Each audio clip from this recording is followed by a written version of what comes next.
Hey guys, welcome back to another video. This is motivation for young Christians. Welcome back, welcome back. This is Dr. Morais Cassell. I'm a behavioral health specialist and a licensed professional counselor. In recognition of May being Mental Health Awareness Month, I've been given the great honor of being invited to sit with an amazing young leader in what we're calling and what I call a change agent, Mr. Esron Holder. Thank you, sir, for the invitation. How are you doing today? I'm doing so good. Thank you so much. I when I was creating this video idea, you were the first person that popped into my head because I was like, with this whole concept and everything that I'm trying to do, I know the perfect person for it. So it's my honor having you here today. Thank you again, sir. And thank you. We're about to have a really courageous conversation. You're going to talk a little bit about your own journey surrounding mental health. But before we dive in, I felt like it would be appropriate to share with our friends who would be watching and listening, sharing some statistics surrounding mental health and public health and why it's so important that we have this conversation today. Well, here are some numbers that I'd like for us to consider and hear. First one is this, that depression is the number one disability in the world. Also, the World Health Organization, they predicted that by the year 2020, that depression would become the second leading cause of death. According to recent statistics, and again, we're just sharing some stats surrounding mental health and public health. But according to recent statistics, with the combination of global pandemic, the economic downturn, the harsh realities of racial inequities, we're seeing, Esron, people are struggling more than ever. The numbers are actually trending to 1 in 3 people in the United States will have a symptom of anxiety and depression. So think about those numbers, with even greater numbers for the BIPOC community. BIPOC, of course, means Black, Indigenous people of color. But prior to COVID-19, that number was 1 in 4 adults would be experiencing a mental health condition, which is about 57 million people, and 1 in 5 children, approximately 52 million people. So think about those numbers. We're trending towards 1 in 3, but the numbers are showing high rates of anxiety and depression. Half of all chronic mental illnesses will begin before the age of 14. 50 to 80% of children ages 8 to 15 will experience a mental health condition, but they will not receive the appropriate treatment and intervention that they need simply because of the stigma of mental health. Just some more numbers to consider. African Americans are 20% more likely to have a serious psychological illness, more so than whites. African American men ages 20 to 24 will have the highest rates of suicide among African Americans of all ages, whether male or female. Of course, we know that African American teenagers are more likely to attempt suicide than white teenagers. And the list goes on and on. 90% of people who die by suicide had one or more mental health condition, whether it's an adult or youth. Here's some other quick numbers for us to consider. 1 in 3 African-American males are more likely to be sentenced for a lifelong prison sentence of at least 10 years. African-American males make up about 40% of the United States population. And here's one more number that I want us to consider and why it's so important that we talk about this today, and why what Esron is doing is so important. It's estimated that about 65,000 it's spent on an inmate with a mental health condition versus 35,000 on an inmate without a mental health condition. The 3 largest psychiatric facilities in America are prisons: LA County, Cook County in Chicago, and New York City, Rikers Island. So I dumped all of those stats on you. So even before we jump in, Esron, tell me, what are your thoughts surrounding those stats, and which ones kind of stood out to you? Which one of those stats? All the previous mentioned stats, except for the last one, that's the one that really surprised me. All the other ones I'm very aware of because I'm very aware of the stigma within our community when it comes to mental health and going to therapy. So I know that we are all suffering in silence, and especially the age group that you mentioned, male from 20 to 24. I'm actually not surprised by that amount of numbers. So I understand and I see the pain that people go through. So I'm actually not surprised by the number. But then the last fact that surprised me the most because you wouldn't expect like the gap, that range between a regular inmate and then somebody that's that um that what was the word I'm trying to use? That Doesn't have a mental health yeah, condition, right? they have So a those numbers, as you mentioned, again, think about that. An inmate that has a mental health condition, the state, the government will spend uh, approximately 65,000 to give care to that inmate versus an inmate who does not have a mental health condition will spend about 25 to 35,000. So that's the gap there. And I'm glad that stood out to you because the three largest psychiatric facilities where service is given for mental health condition are prisons. So that speaks a lot. In fact, here's another number that I did not share. 70% of young people in the prison population will have a 70% of young people in the prison population will have a mental health condition. So just some numbers to consider. Well, let's jump in, my friend. So you've heard the numbers.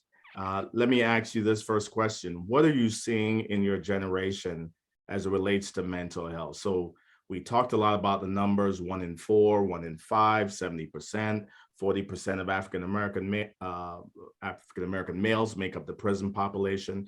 But what are you seeing in your generation as it relates to mental health? I seen that my generation are suffering in silence, but we're also now more aware and coming out more with the signs that we are suffering with. Kind of, it's also like the previous generation because my generation was taught by the previous generation. The previous generation was taught that whatever you're going through, don't let it get out of the family. Don't Mhm. let it get out of this house. Don't tell nobody about it. And then not only just within the Caribbean community, but also in the church community, the same thing. So whether you're at church, you're at school, you're at home, everybody have that same mentality of let's keep it in the family, let's do your own thing. But especially with the pandemic, we saw the rise in people being more aware and acknowledging the different things that they're going through. And my generation, we're starting to do that. Even though a good majority of us are suffering in silence, the rate at which we are now being more open and understanding and seeking for help, seeking the learning of the different things that we have been going through is definitely growing. There's still room for improvement, but I can say that I'm proud of my generation for talking more, for being more aware, for not listening to your parents. Because even though the Bible says obey thy mother and father, so your days can be long on the earth, it's something that's bothering you, that's affecting you, affecting who you are. Go help. In that case, it's okay to disobey your parents because like you gave the statistic with suicide, because if you don't get that help, suicide is definitely an end for some people. And what would you prefer? Your mother being mad at you for you getting help, or is she looking down at you at the cafe on a funeral day? I'll take my mother being mad at me any day over that. So I can honestly say that I'm proud of my generation for being more aware that we're learning more. Wow, excellent. And I'm so excited to hear that because that's one of the things I've challenged your generation to be the generation that ends the silence, the shame, and the stigma of mental health. And that's what we're doing today through this session. And someone says, well, why does it seem like we're talking like mental health condition is on the rise? Well, here's what it is. It's exactly what you said. Your generation is speaking about it more. Your generation is addressing it. We're seeing it with celebrities. The list goes on and on. Simone Biles, DeMar DeRozan, Kevin Love, Dak Prescott, many of these celebrities and athletes, they are speaking about it. And what that's now doing is it's giving others the platform and the liberty to share their own stories. So thank you for highlighting that. Tell us about your own journey surrounding mental health and therapy, and why did you want to share this journey? Why do you want to share your story? Someone would say, "Well, Esron, why are you doing this? Why are you going to tell your business? Why are you putting your business out on the street?" So tell us what made you want to do this in such a public way. You are so influential. Everybody knows you. I mean, I just want to get your autograph, take a selfie with you. But why on earth would you, as a young African American man, Caribbean man, a Christian man, a strong Black man, why would you share your story? I would share it because it's a power and story. And as my generation, you'd say that we're gonna be the generation to break different cycle. And that's my mission, to break the stigma and break the cycle. And with my mental health journey, it all started in my freshman year of high school. From the middle of seventh grade to the ending of my freshman year, I was going through a particular family situation where that idea and that thought of keep it, not the idea and the thought, but that stigma from people around me saying that keep this within the family. Don't talk to somebody. Don't get help. But I saw how mentally each and every single day. Well, I didn't exactly know it was mental health at that time, but I saw how it was affecting me each and every single day. How when I'm going to school, my mood is being changed. Like I felt like a bubble that was just ready to pop. I just felt like somebody would have hit me with a pin and just do something, said something, and I was just gonna unleash on them.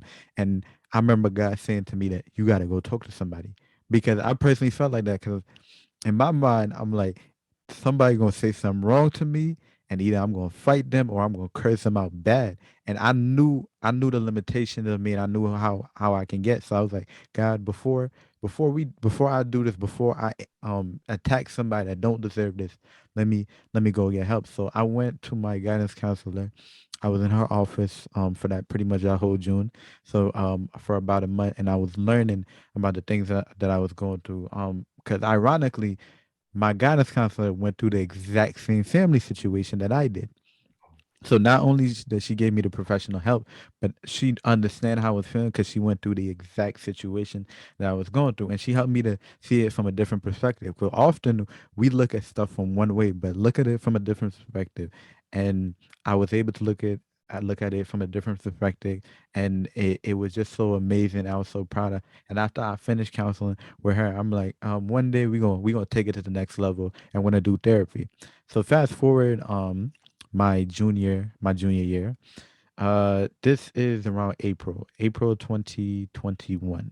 Um, my grandmother died, and then following my grandmother death, a total I think about 8 or 9 people died from April all the way to December. So each month it was like this person died, that person died, that person died, and not only the I think it's 10 if I'm being wrong, if I'm not being wrong. Not only the 10 that from those span of 8 months, but then you had also other bad news that occurred during those 8 months, and it was a fight. I'm not gonna lie, it was a fight each and every single day. Sometimes to record video, to go to school, to submit assignments, because I was hurting and I was in so much pain mentally, um, that I didn't want to do nothing.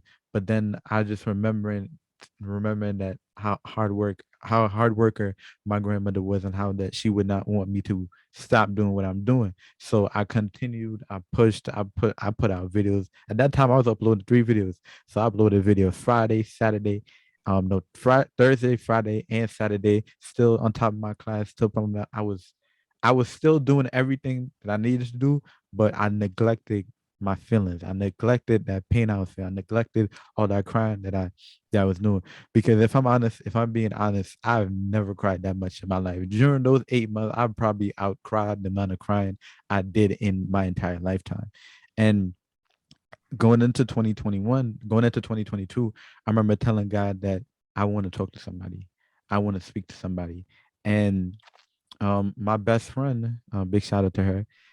She knew of this mental health, these 3 mental health session that was coming up, and I knew the people that was gonna be running the mental health sessions. And when she first approached me about it, I was very in denial and rejecting it, because even though I prayed to God and asked for help, and clearly God is sending me help, I didn't want the help. And the reason behind that is that wanted to stay in the hurt and the pain because it was comfortable, and then also I can use it as an excuse. So one day I Wow. pop off on everybody, lash out on everybody. I have an excuse.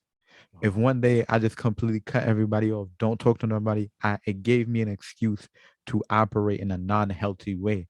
So I wanted to hold on to that. I wanted to stay comfortable because I was in that space for about 8 months. And I remember my best friend telling me, if I got to drag you to those sessions, I'm gonna drag you to those sessions. And I knew she was not playing when she said that. I knew for sure she was gonna drag me to those sessions. But God was just telling me that I'm sending you to help. So Wow. come get your help. So I listened to her. I said, you know what? You're right. Let's go. So she attended all three of the mental health sessions with me, which is honestly just such an amazing thing. Because not only she wanted me to seek help, but she attended all three sessions with me there, helping me and learning different about my mental health and everything. And through through that session, I was able to get in contact with a therapist. So from I think the ending of January or the beginning of February to up until this is May. So up until the middle of May, I went to therapy. I did a total of 10 sessions, and it was just so amazing, so powerful.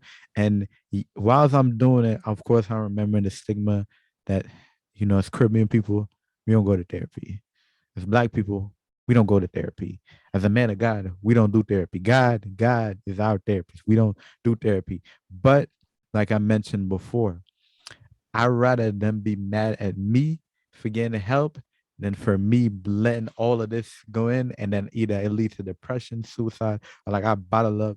I just knew where bottling everything up. I knew where it could get me. So I wanted to just not get in that place. So freshman year I did counseling, and then this year I did therapy, and I finished my last week. And last week. I finished my last session last week, and I wanted to share this story because it was powerful. It's just such a powerful thing with me doing counseling and also doing therapy, having experience in both. I want to inspire my generation to do that because we all are going through things. I don't want to make sure I also acknowledge this. You don't have to be going through something traumatic to go to therapy, because I'm pretty sure when this video come out, it's like, you 18 years old, what, 18 in therapy? What happened? Like what happened for you to be 18 in therapy? 10 people died. That's what Right. happened for me to get. I could give you the list of stuff that went on last year that led me to it. And for you, it don't have to be a traumatic thing in my situation where it could be that you're not feeling yourself, just different things like whatever you feel and you feel like you need to talk to somebody, you can go to it. And I'm telling my story to inspire my generation that forget the title, forget the religion, forget the position, the household, forget all of that. This is about you, and this is about you growing. This is about you learning how your traumas, how your hurt and your pain affect you, learning how the person you are right now, you can either stay that person or you can grow, heal, and then teach the people in your family, your community, all the people with those type of mindset and mentality, teach them a different way. So I am doing this not only to share my story, not only to inspire my generation, but to undo the teaching that was already taught that yeah, I was 18. I did therapy when I was 18, did counseling when I was 15.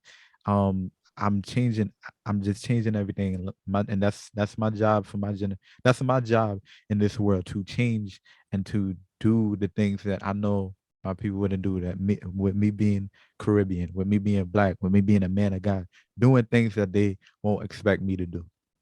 Wow. Wow. Amazing. Amazing. I said at the beginning, and I ascribed and gave you this title of being a change agent, and I meant that, right? I am so glad that you are a change agent for your generation and inspiring and bringing hope to your generation. There's so much that you said, but I really want to highlight the importance of what you said about checking in with yourself and taking care of yourself. One of the things that we know, Esron, is this, and I share, as a clinician, is that we can change what we don't know, what we don't feel, and what we won't confront, right? So change will not happen until we allowed ourselves to feel what we feel, deal with what we feel, and confront what we feel. You also mentioned something which I know we'll address in a little while, the importance of maybe removing some of those titles right? Yes, we are African American men, we are Caribbean men, we are Christian men, we are Christians, but it's important that you take care of yourself. And I want to pause right here. Someone that will be watching this video, maybe you do find yourself in despair.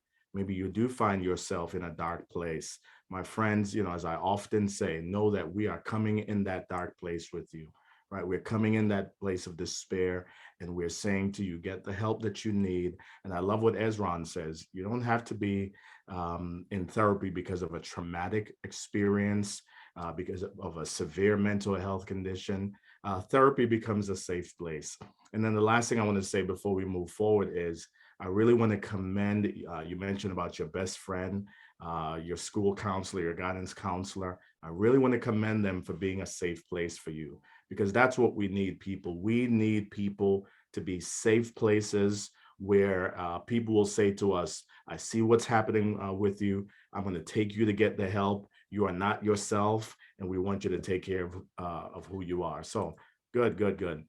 So here's what we know, Ezra. Next question as we move forward. Many people, they don't address the issue of mental health or mental illness because of the shame and the stigma, as we've mentioned before, particularly in certain cultures like the Caribbean culture and even in the church. Can you speak a little bit more to that? I know you've addressed that somewhat, but can you speak to that? Yeah. And this is something that I actually learned in therapy. Because with my therapist, who I actually still have an amazing relationship with, even though I'm already finished with therapy, she broke that down to me. I remember talking to her about with last year, with people laughing at how I was reacting to everything. Because I remember I put out a video this around August time. This is probably like, okay, so April, May, June, July, August. So this is into the fifth month of last year, into the fifth month of the the terror, the terror. It's a word that I used to describe that 8 months, but into the craziness of that 8 months, I put out a video because recording, being behind the camera is where I feel the most safe as. Wow. So I use my comfortability where I feel comfortable most in order Mm, to talk about everything. And I remember I put that video out and I actually spoke about the things I was going through at that time. And I remember after I posted the video, a couple of people were checking on me. And then I just posted a story just as a generalized thing. That way I didn't have everybody reaching out on me. Because even though I appreciate it, it kind of was annoying me to a certain point because it's like you just keep bringing back the same. Even though I put the video out and I put my business out there, I still didn't want people to keep nagging me or talking to me about it because it's mm, just like I just wanted to put it out there, let it do what it do, just leave me alone. That was kind of my mentality with it. But I put a story out telling everybody, I'm okay, I'm fine. And I remember it was some jokes that was made surrounding that video that somebody jokingly was said that, what, you depressed or something? And then the people around them, when they said that joke, started laughing. So in this moment, I felt like hurt because I'm like, these are people that I trust. These are people that I love. That after that joke was made, they laughed. And my therapist broke down to me, why do you think they laughed? Why do you think they laughed? And I was like, I'm thinking, that's probably part of the culture. And I was thinking, I'm like, that's what we do as black people. We laugh at pain, we laugh at hurt, and we laugh at things. And she was like, that's exactly what it is. Because within our culture, laughing at pain, laughing at things you go through, that's how we handle everything. So in that instant, they were handling what I came off with that way without realizing that they were hurting me by doing that. And the reason why I say that, because that ties back to the church and the culture, because we all continue to practice things as the generation go by. Laughing at the hurt and pain is something that has been going on generation within the black community. The stigma of therapy, we don't do therapy, has been continuing to be passed down generation to generation. So I say that to show that how everything is just a repeated cycle. It's just a repeated cycle. It's just a cycle repeating itself, repeating itself, repeating itself. And not all of us is aware that that cycle keeps on repeating itself. Just like how your generation would be like, therapy, that's not for us. Then you pass it down to your kids. Then your kids pass it down to their kids. So it just continue.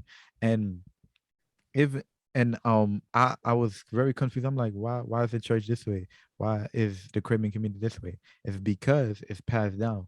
Now, certain people I personally do believe they have they certain way towards it, but then for majority of people, I believe it's just because this is what they were taught, and people are gonna exercise what they're taught. If you're taught that therapy, we don't do it. If you're taught that mental health is not real, then you stay in that, and guess what you do? You pass it on. And within the church, and then the Caribbean community, this is something that we need to change, because a lot of us are suffering in silence, a lot of us are in pain, a lot of us are in hurt.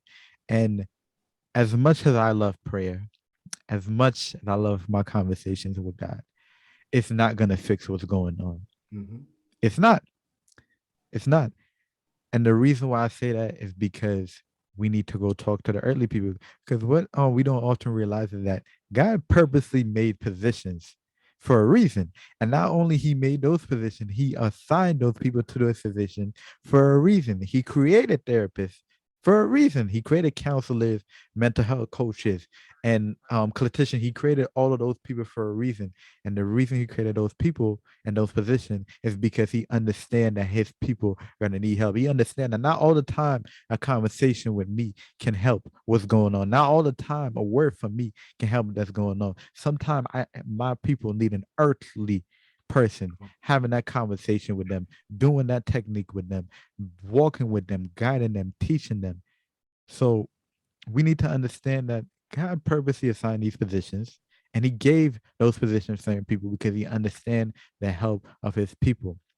So you may not do therapy, but you can keep that to you, because somebody else may need it. And don't pass that teaching, that negative. Because honestly, I understand where it comes from, but it's a negative teaching in my opinion, because it does not help. There's no positive that comes out of that mindset of we don't do therapy. There's no positive that comes out of it.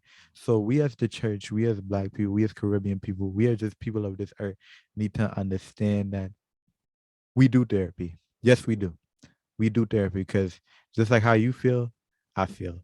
Just like how you cry, I cry. Just like how you hurt, I hurt. And because you can handle your hurt in a better way than me, kudos to you. I'm gonna handle my hurt in therapy. I'm gonna handle my hurt in counseling, because not everybody can handle those things on their own. You know, some people are just really strong. They can do it, but others can't. And also, just before I end, by you doing this does not mean that you're weak. It means that you're wise, because you Wow. did a two-step process. One, you understand the problem within yourself, and two, you went to get help. And these are a step that sometimes people they neglect it. A lot of people don't even understand what they're going through and the pain that they're going through, and understand that there's a problem. In order to fix a problem, you got to understand the problem. And in order to solve the problem, you got to seek help. Wow, good, excellent. Wow, this is really good stuff. And again, I can't say enough how I appreciate you speaking to this. You know, as a clinician, as a therapist, a behavioral health therapist, this is the work that I do. And Ezra, you're familiar with some of my journey, having served in churches for over 20 something years. And people often ask, well, how did you get into being a therapist, and how did you get into being a counselor? Well, it started with working with young people like yourself in local churches. And I just felt like I was not equipped to handle many of the crisis needs, the prevailing needs, the issues surrounding suicide and depression and anxiety. And you're right. You know, I'm a firm believer in prayer. As you know, I'm a preacher of the gospel, a minister of the gospel.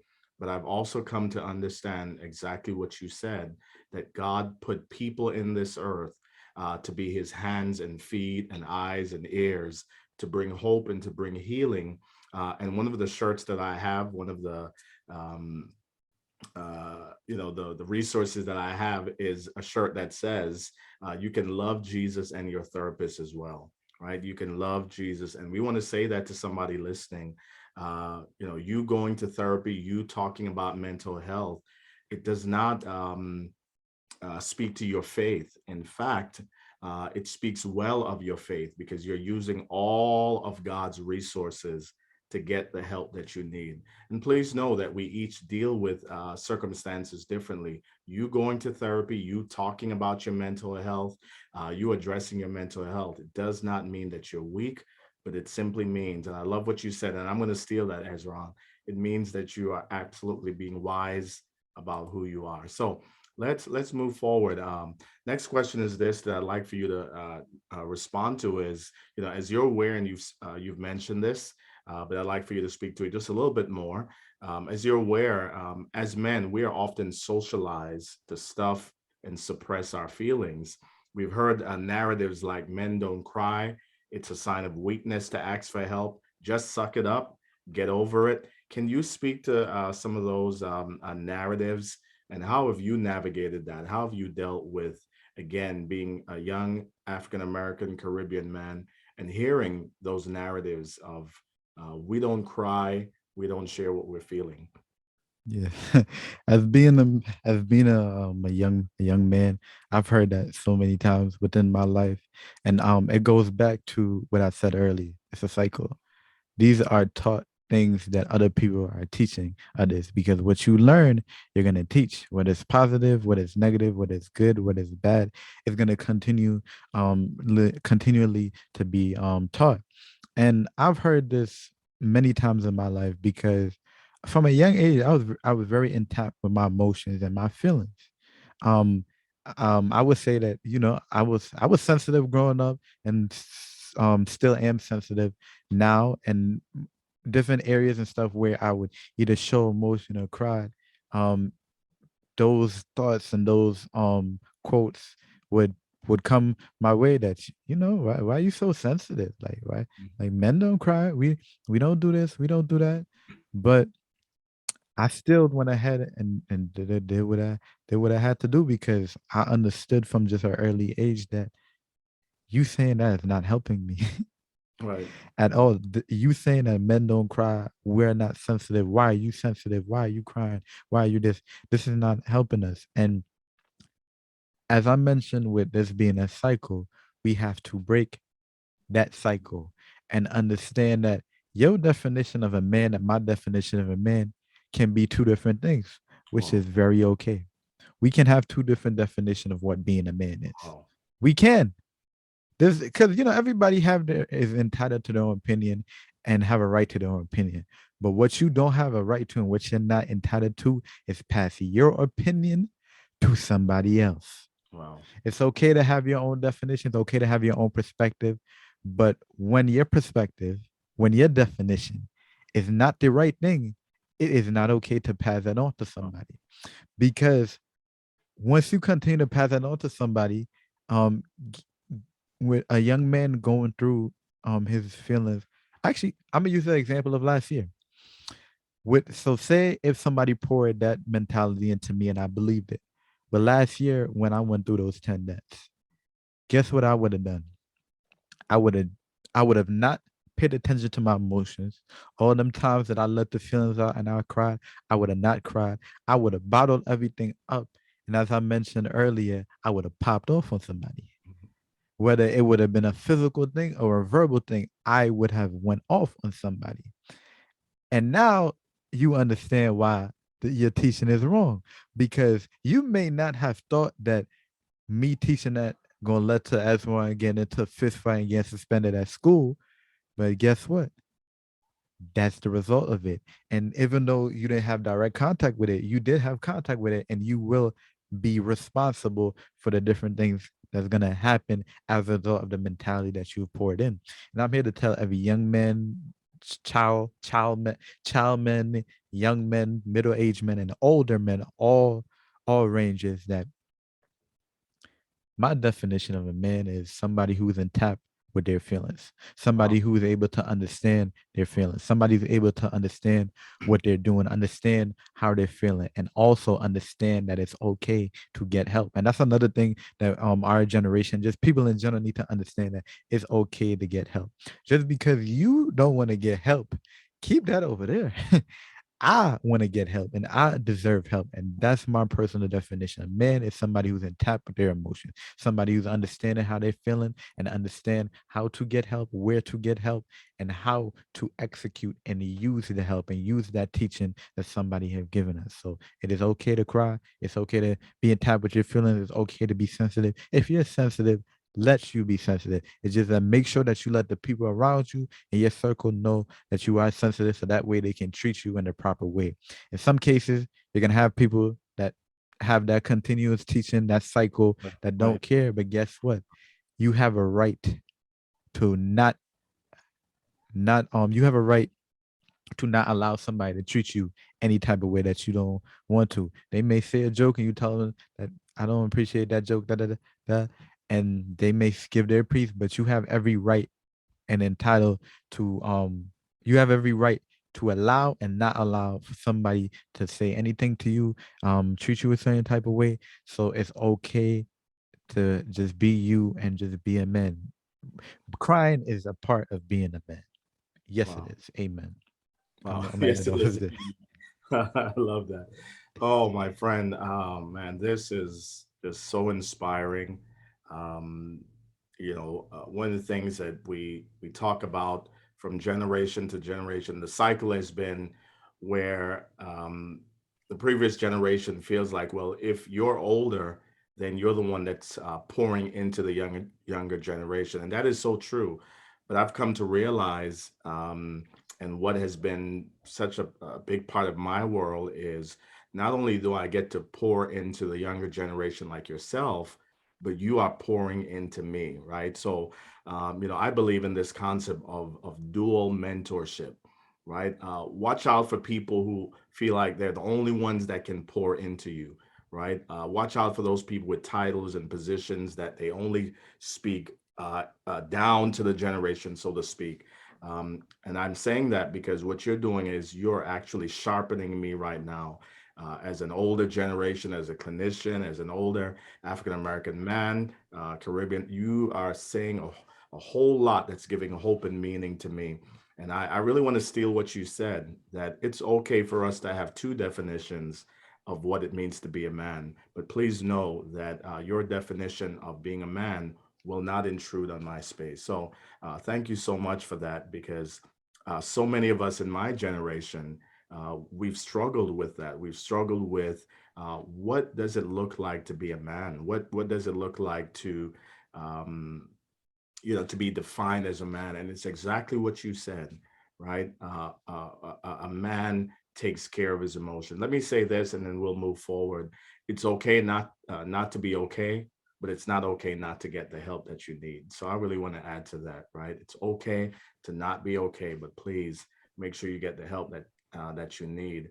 And then I do want to say this to you, Esron. Thank you for taking care of your own mental health. Thank you for staying. And I mean that. Thank you for staying. This world needs to hear your pain. This world needs to hear your struggles. This world needs to hear your strengths. This world needs to hear your hope. This world really needs to hear what you have to say. So thank you so much. Let's begin to wrap up with just a couple more questions. You've already spoken to your peers concerning mental health.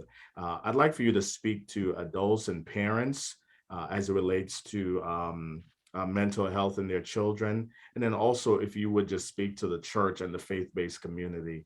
So just take some time to speak to adults, to parents who have children, uh, and this idea of mental health. And please also speak to the faith based community, because, of course, you and I.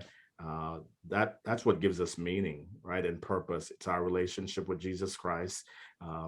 So, can you speak to the faith-based community? Yes, I can. And first thing I want to start off with that it's okay to not understand. A lot of the times with the different emotion that teenagers go through, you may not understand it. And the reason why you don't understand it is because you're not aware of it. You were not taught certain those things. Because as the generations go by, there's new experience. They're evolving, whether it's in a good way or a bad way. There's always a new version of teens. I feel as a generation go by. So I often hear that, when I was growing up as a teenager, we wasn't like this. But as I mentioned before, as each generation go by, it's like a new version of it. So you're not gonna understand it. And it's okay to not understand it. But what is not okay is is to bash that generation. And it's not okay to not understand how to help your child. Because we are now living in an age with this amazing thing called technology. And Hmm. not only with technology, but this amazing thing called the World Wide Web and also YouTube.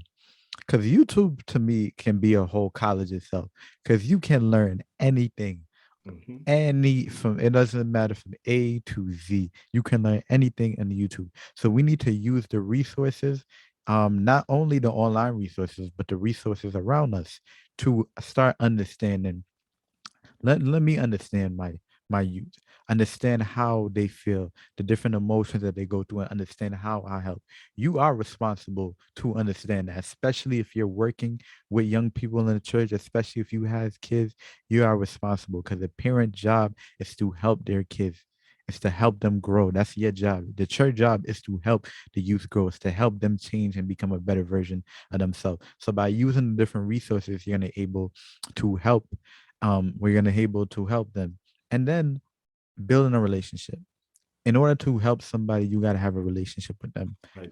This is something I personally feel because the openness that a you can give you, where they can be fully open and talk to you about the feelings and the different experience and the traumas, the pain, the different things that they're having.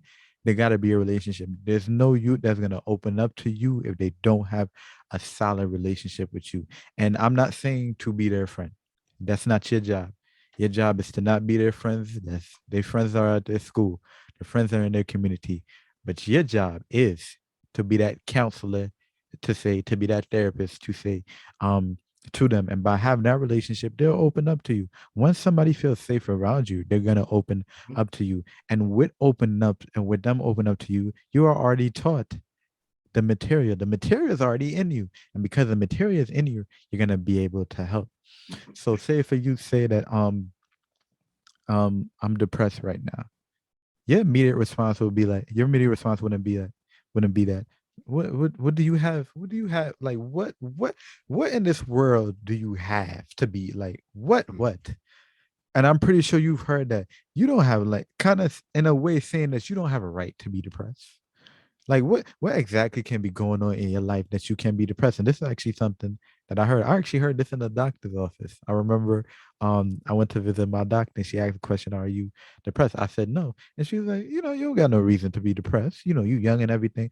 I'm like, ma'am, you don't want me to explain last year. I have 10 reasons to be depressed. But that's another topic. But don't come off. You wouldn't come off with that mentality because you learn. So when they said that they're depressed, they'd be like, okay, what is your definition of depression? Hmm. Because that's another thing. Sometimes we all may have different definitions of things, so we gotta make sure that we're on the same page. What is definition? What is depression to you? And what are some of the symptoms that you're feeling that you say make you feel depressed? And then with the resources that you have, you can see that right now what you're going through, that's not depression. That's not depression. That may be overthinking. It may be internalizing. It may be something else. Some of the in some cases it may not be depression. And then in most cases it may be. But by talking, having a relationship with them, the stuff that you can't help with, stuff that you can't talk with, you may know somebody. You can pass them on to Brother Morais. Because the church is filled with people in many positions, and we need to understand that there is so many jobs that the people in the church have, and you can send them to somebody, obviously somebody that you trust and you want to have a good relationship with them, because you want to make sure that your children is in good hand at the end of the day. You can send them to them, and if you can't get through to your child personally, let a youth leader go through it, because oftentimes kids or teens will not talk to their parents about certain things, but you definitely would with a youth leader. And I've this has been a case for me too, because there's no limit to what I would talk with any of my youth leaders, but there is a limit to what I would talk with my parents, due to obviously relationship wise, and then my comfortability and my trust faith, which is no this and no thing to my parents. The reason for that is generational thing. With them having the cycle and that kind of like the mentality, I understand that that's just not a place that I can receive help at. But my youth leaders is a place. So um if you can't get through parents, if you can't get through to them, reach out to somebody at the church. Right. Find that you leader that they're close with. Find that deacon, that pastor, Absolutely. that bitch. Find the person that they're close with, and you're able to get through. So my main thing is use the resources around you, the internet, the different positions, the different people within the church. Um, build a relationship. And I know that may sound funny to build a relationship with your child because it's like, I've been doing everything for him for the last 7 years. What you mean I don't have a relationship with him? You have a parental relationship with him, not a personal relationship with him. Those parental relationship and a personal relationship is not the same thing. Um, they're not. So you're gonna able to build that personal relationship with them where they feel comfortable. And the third step, which would be optional, if you can't get through with them with the second step, you go to somebody that they may need. There's somebody that they have that close relationship with. So there's never a thing that I can't help. I don't know how to help. Yes, there's always a way. The Bible says where there's a will, there is a way. If it can't be through you, it can be through somebody else. Wow, absolutely. I just really love this, and you are doing exactly what you've said, right? You are breaking the cycle. Uh, One of the songs that many of us are familiar with, it's coming to my mind. Jonathan McReynolds speaks often and sings in his song about breaking those cycles. And that's what we're doing today, my friends. I hope you've been inspired by this. I hope it's brought meaning and hope and purpose to you. I can't tell you how proud I am of Esron for doing this and reaching out to me in being a part of this journey, because that's my passion. That's his passion, that this generation would find hope, meaning, and purpose. And I love what you said, and you would become the best version of yourself. So, as we begin to wrap up, any final thoughts, and then allow me, Ezron, just to share just some thoughts from a mental health perspective. Again, as one that was working with young people, I just felt like I was not equipped to handle those prevailing needs. So I went back to school, and an 11-year journey. That's what it took. I took the time, Ezron, to put in the work to learn my craft so I could be an expert in my field, so I could come alongside people through both ministry and mental health. And little did I know, Ezron, as I've been sharing with so many people, little did I know that 12 years ago, 11 years ago, when I started this journey of equipping myself in counseling and psychology and mental health, I did not know it was for times like this, that this would be times of great crisis.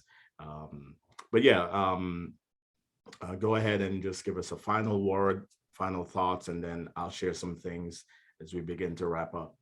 It's okay to receive help.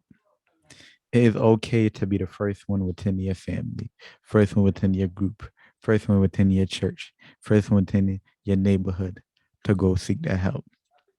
Therapy is not for your family, it's for you. Counseling is not for your family, it's for you. Seeking that help, it is not for your family, although it can benefit them overall, but it's not for them, it's for you. So always remember this. Yeah, the mindset of my mother may be mad. She may curse me out. She may throw a tantrum on me. She may do God knows what to me. But who's this for? Isn't this for me? Isn't this for me to understand why I'm feeling the way I'm feeling? Isn't this for me to understand that that bullying experience that I had in sixth grade had a traumatic event, traumatic experience, had a traumatic, was traumatic, was traumatic on Panic me effect. without me Yep. realizing. This is all for you. Seeking the help is for you. Understanding the pain is for you. Understanding the trauma is for you. And as you learn and as you go, it's your job to use what you learn to help you to continue to grow. And also, it's your job to use what you learn to teach it to someone else.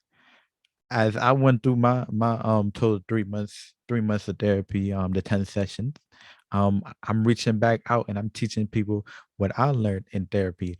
And I could give you the two biggest things that I learned in therapy. I learned that I do not forgive easily, and I hold grudges.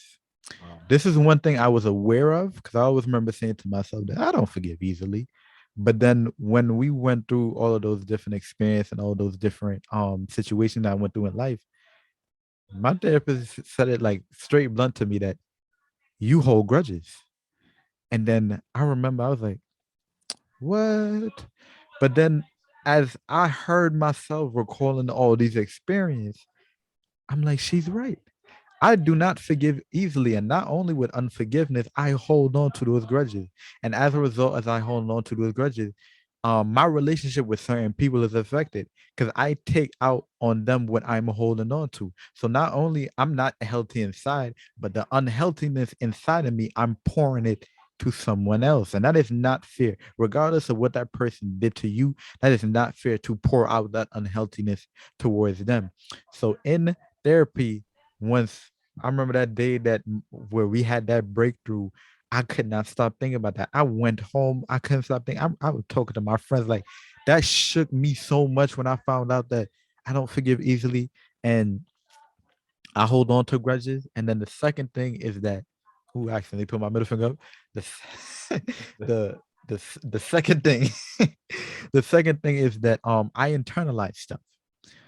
This is something that I never knew about. I never knew what internalizing is, but my therapist pointed out to me that I internalize stuff, that different experience and different things that I went through in life. I internalize it by putting either me in it or by overthinking it to a whole different aspect that wasn't even that like you just took that to a whole nother level. That is not that at all. It's and um this helped me a lot because I started to understand how I use internalization within different aspects of my life in different areas of my life. And the breakthrough of internalization, I think we found it out somewhere between the fifth or the sixth session, and then the unforgiveness we learned within I think either the second or the third. So as I continue to go to those sessions, I was praying to God, telling God that help me, God, to forgive, help me to let go of these grudges. So not only I can be healthy for myself, but I can be healthy for others. For those people that I'm mean mugging, for those people that I'm bashing out, and in some instant, I can improve my relationship with them. And therapy was able to teach me that. And I know it can teach you something. So just remember that therapy is not for nobody else on this earth. It's for you. It's not for your church, not for your mother, your father, your sister, your brother, your auntie, your grandmother, your bishop, your pastor. It is for you. And it's okay to get help. And you don't have to share your story. Like me, you can do it more on a personal level, inform your friends and let them encourage them to go to therapy, which is something that also with two of my friends, with me telling them about my journey and everything, because I let all of them, because except for everybody else, my mentors and my friends knew when I started therapy and knew the reason why I was going. So my me telling them with the different things I learned, it inspired them. I have two friends now that they can't wait till they get that opportunity to go to therapy due to their experience. So teach your experience. You don't have to do it in a public way. You can do it more in a private way, whether it's your friends, whether it's at your church, whether it's at your school. Be an advocate for mental health, being an advocate for therapy so other people can get help. So each one reach one, teach one. Wow, excellent. Well, my friends, I really hope you've been inspired. I've been so inspired to spend time with this amazing young man, change agent, advocate, mental health advocate, ambassador. Thank you so much, Ezron. We just want to remind you of a few things. Want to just say to your generation, Ezron, you've been through a lot in the last 2 years, your generation. And I want to remind you, and I want to refute an article that I saw coming out of Denver maybe about a year ago. And the article said something like this, that young people are running out of resilience. And I refute that article. And I want to let you know that you are resilient, you are strong, you are overcomers. You've got comeback. You know, you've been built for this, and many of us would not have been able to handle what you have in the last 2 years or so. So I want to remind you of how resilient you are. I want to remind you that you have strengths on the inside. You have people that give you strength. You, of course, you have your faith, your God. To just know that, I want to remind you that you matter. We see you, we hear you, we value you, we are journeying with you. Your mental health matters. And I also want to remind you just what I said earlier, feel what you feel. Start that way. And Esron said that, feel what you feel. Whether you're male or female, feel what you feel. Whoever you are, feel what you feel. And the next thing is put a name to what you're feeling, right? Try to put a name, a title to it, because when you name it, then you can tame it. And then the last one is deal with what you feel. Deal with it. If you have to get somebody and tell them what you're feeling, do whatever you need to do. And then here's one that I've been sharing and that we've learned as clinician. I want to encourage people to surround yourself with what's called mental health millionaires. Mental health millionaires. These are people with so much mental health currency that they have enough to deposit in you and enough left over for themselves. So surround yourself with people that will pour into you. As we wrap up, we not only wanted to have a discussion, but we also wanted to point you to resources, right? So not only did we want to generate this time of talking about mental health, we also want to leave you with some resources. Where do you go to get help? Well, we want to remind you about the National Alliance on Mental Illness. You can reach out to that organization through the website NAMI.org. That's NAMI.org. Also, if you or someone is in crisis, we want to remind you about the National Suicide Prevention Lifeline. That number is 1 800 273 8255. And then also, as a clinician, I wanted people, Esron, to have access to the resources that they need. So on my website, and this is not a shameless plug, it's simply because I want people to know where to go. So I took the time to, on my website, put as many resources as I could in one place so you could go there and get the help that you need. So you could visit our website at c3inthistogether.com. And then, of course, I'm smiling for this one really loud, really big and really loud. I want you to visit our YouTube channel. And the reason why we have a YouTube channel, C3 in This Together, is because of that amazing young man right there who helped me to put that together. I saw the work that he was doing, and I felt like, how else can I be of help to this generation and the older generation, the younger generation? So we put together our YouTube channel, C3 in This Together, and you want to jump over there, subscribe to that channel because we have a lot of conversations similar to what's happening today. My friends, I hope you've been inspired. Esron, thank you again for all that you do. Thank you for being so courageous and that know that you are helping so many people through this time. My friends, we are sitting with you. We're journeying with you. Thank you again, my friend, for having me. It was just my pleasure for having you, Brother Morais. And it's all about teaching everybody and bridging the gap. Because, like you said, that with the YouTube channel, you requested my assistance, my help, because you were aware of the knowledge and the knowledge that I have and the talent that I have And I'm with old. putting, That's why. yeah. That's what you And want to you're say. old, You want to say yeah. I'm old, and that's No, what it no, was. no, no. I Thank wasn't you gonna say that. for I was. reminding me of how old I am, but that's all right. No, no, no, but with bridging the gap, with understanding that you have knowledge that I can learn and I have knowledge that you can learn. So in the YouTube aspect, I had knowledge that he can learn. So he requested my help. And then now I did the opposite.